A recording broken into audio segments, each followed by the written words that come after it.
Sky Striker, Haroop and Harpy, Nagasravan, India's most deadliest drones ఇవి. వీటి పేర్లు వింటే పాకిస్తాన్ ఇప్పటికీ వణుకుతోంది. ఆపరేషన్ సింధూర్లో పాక్ ఉగ్ర శిబిరాలపై ఆ రేంజ్లో విరుచుకుపడ్డాయి. ఈ క్రమంలోనే పాకిస్తాన్ అలర్ట్ అయింది. భారత సరిహద్దులో యాంటీ డ్రోన్ వ్యవస్థలను మోహరిస్తోంది. రావల్కోట్, కోట్లీ, బింబర్లో 30కి పైగా యాంటీ డ్రోన్ వ్యవస్థలను ఏర్పాటు చేసింది. కానీ ఇప్పుడే ఈ మోహరింపులు చేయడానికి రీజన్ ఏంటి? ఆ 3 ప్రాంతాల్లోనే ఎందుకు మోహరించింది? సింధూర్ సీక్వెల్ పాకిస్తాన్ను భయపెడుతోందా? మన మాన్స్టర్ డ్రోన్లను పాకిస్తాన్ యాంటీ డ్రోన్ వ్యవస్థలు అడ్డుకోగలవా? Let's watch. పాకిస్తాన్ వణికిస్తున్న ఇండియా పవర్ఫుల్ వార్ డ్రోన్లు. స్కై స్ట్రైకర్, హారూప్, నాగాస్త్ర 1 దెబ్బకు పాకిస్తాన్ బెంబేలు. సరిహద్దుల్లో యాంటీ డ్రోన్ వ్యవస్థల్ని మోహరించిన పాక్. ఆపరేషన్ సింధూర్తో ఇండియా కొట్టిన దెబ్బ పాకిస్తాన్ ఇంకా వెంటాడుతూనే ఉంది. ముఖ్యంగా అత్యాధునిక డ్రోన్లతో ఉగ్ర శిబిరాలను ధ్వంసం చేసిన తీరు ఇంకా పాకిస్తాన్ కళ్ల ముందు కదలాడుతూనే ఉంది. స్కై స్ట్రైకర్, హారూప్, నాగాస్త్ర 1 వంటి అత్యాధునిక డ్రోన్లు పాకిస్తాన్ పీఓకేలు పెను విధ్వంసాన్ని సృష్టించాయి. ఉగ్ర శిబిరాలను నామరూపాలు లేకుండా చేసేసాయి. దీనికి ప్రతీకారంగా పాకిస్తాన్ కూడా 400 టర్కీ డ్రోన్లతో విరుచుకుపడింది. కానీ S-400 ఆకాశ్ తీర్ వ్యవస్థలు పాకిస్తాన్ ప్రయోగించిన సూసైడ్ డ్రోన్లను తుక్కు చేసి పారేశాయి. మరోసారి అలా జరగద్దని భారత సరిహద్దుల్లో యాంటీ డ్రోన్ సిస్టమ్స్ ని మోహరిస్తోంది. మరోసారి కవింపు చర్యలకు పాల్పడితే సింధూర్ మళ్లీ ప్రారంభమవుతుందని భారత ప్రభుత్వం హెచ్చరించిన వేళ 3 ప్రాంతాల్లో ఈ మోహరింపులు చేపట్టింది. రావల్కోట్, కోట్లీ, భింబర్ సెక్టార్లలో వీటిని నెలకొల్పినట్లు భారత భద్రతా వర్గాలు పేర్కొన్నాయి. ఎల్ఓసి వద్ద 30కి పైగా యాంటీ డ్రోన్ యూనిట్లను మోహరించినట్లు అధికార వర్గాలు వెల్లడించాయి. గగనతల నిఘా వ్యవస్థల్ని బలోపేతం చేయడంతో పాటు ఎలక్ట్రానిక్ యుద్ధ సామర్థ్యాలు పెంచుకోవడం పాక్ వ్యూహంగా కనిపిస్తోంది.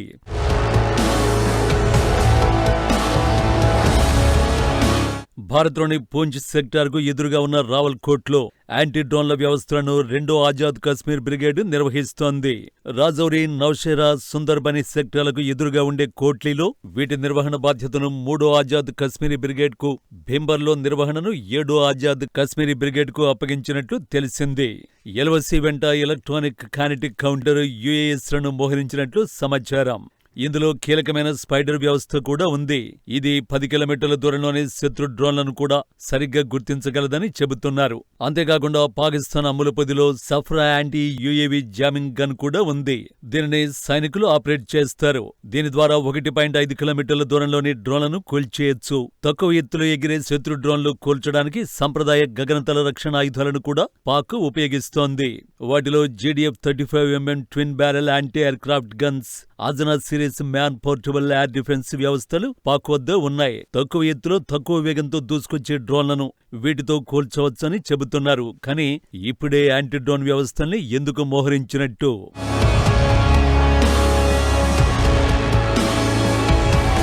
మరోసారి పాకిస్తాన్ తోకజాడిస్తే ఆపరేషన్ సింధూర్ తిరిగి ప్రారంభమవుతుందని భారత్ మళ్లీ హెచ్చరిస్తోంది. వార్నింగ్స్ మాత్రమే కాదు, సరిహద్దుల్లో వ్యూహాలు మార్చింది. గతంలో జరిగిన ఆపరేషన్లకు భిన్నంగా సరిహద్దుల్లో మౌలిక సదుపాయాలపై ఫోకస్ చేసింది. రోడ్లు, బ్రిడ్జిలు, టన్నెళ్లను యుద్ధ ప్రాతిపదికన పూర్తి చేసింది. దీనివల్ల భారత సైన్యం అతి తక్కువ సమయంలోనే భారీ బలగాలను సరిహద్దులకు తరలించే ఛాన్స్ వచ్చింది. ఇక్కడితో అయిపోలేదు. సంప్రదాయ యుద్ధంపైనే కాకుండా ఖచ్చితమైన దాడులు చేయగల డ్రోన్లు, ఆర్టిఫిషియల్ ఇంటెలిజెన్స్ ని సైతం ఉపయోగిస్తోంది. ముఖ్యంగా పాకిస్తాన్ భూభాగంలో ఉన్న ఉగ్రవాద శిబిరాలను గుర్తించి ప్రాణ నష్టం లేకుండా ధ్వంసం చేయగల సామర్థ్యం భారత్ దగ్గర ఉండడం పాకిస్తాన్ భయపెడుతోంది. ఇది ఒక రీజన్. రెండోది అంతర్జాతీయ మద్దతు. ప్రపంచ రాజకీయాల్లో పాక్ ఆర్థికంగా, దౌత్యపరంగా ఒంటరైంది. ఒకవేళ భారత్ ఏదైనా కఠినమైన చర్య తీసుకుంటే అంతర్జాతీయ సమాజం భారత్కే మద్దతునిచ్చే అవకాశం ఉందని పాక్ భావిస్తోంది. మూడో రీజన్ అంతర్గత అస్థిరత. పాక్ ప్రస్తుతం తీవ్రమైన ఆర్థిక సంక్షోభంలో ఉంది. రాజకీయ అస్థిరత, వేర్పాటువాదం పెరిగాయి. ఇలాంటి బలహీన సమయంలో భారత్ ఏదైనా సైనిక చర్య చేపడితే దానిని తట్టుకునే శక్తి తమకు లేదని పాకిస్తాన్ ఆందోళన చెందుతోంది.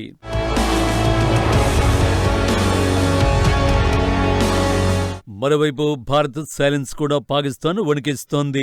ఆపరేషన్ సింధూర్ తర్వాత భారత ప్రభుత్వం పాకిస్తాన్తో చర్చలకు మొగ్గు చూపడం లేదు. మాటలు లేవు, కేవలం చేతలే అనే ధోరణిని అవలంబిస్తుండటంతో ఎప్పుడు ఏం జరుగుతుందో తెలియక ఉక్కిరిబిక్కిరవుతోంది. సో భారత్ మెరుపుదాడి చేస్తే అడ్డుకోవడానికే ఈ ఏర్పాట్లు చేసుకుంటోందన్నమాట. కానీ పాకిస్తాన్ యాంటీ డ్రోన్ సిస్టమ్లకు నిజంగా భారత్ శక్తివంతమైన డ్రోన్లను అడ్డుకునే సత్తా ఉందా అన్నది అసలు ప్రశ్నే. ఈ ప్రశ్నకు సమాధానం కూడా ఇంపాసిబుల్ అని. అందుకు ఓ ఉదాహరణ కూడా ఉంది. మే 8న జరిగిన ఘర్షణలో పాకిస్తాన్ తన రక్షణ వ్యవస్థలన్నింటినీ సిద్ధం చేసుకున్న భారత హారూప్ డ్రోన్ను అడ్డుకోలేకపోయింది. ఆ డ్రోన్ లాహోర్ సమీపం వరకు వెళ్లి అక్కడ ఎయిర్ డిఫెన్స్ వ్యవస్థల్ని ధ్వంసం చేసి పారేసింది. ఈ ఒక్క ఎగ్జాంపుల్ చాలు మన బ్రహ్మాస్త్రాల ముందు పాకిస్తాన్ రక్షణ వ్యవస్థలు ఎందుకు పనికిరావని చెప్పడానికి. సో సరిహద్దులో ఎన్ని వ్యవస్థలు ఏర్పాటు చేసుకున్నా ఒక్క దెబ్బకు సీన్ రివర్స్ చేయగల సత్తా మన సైన్యానిది.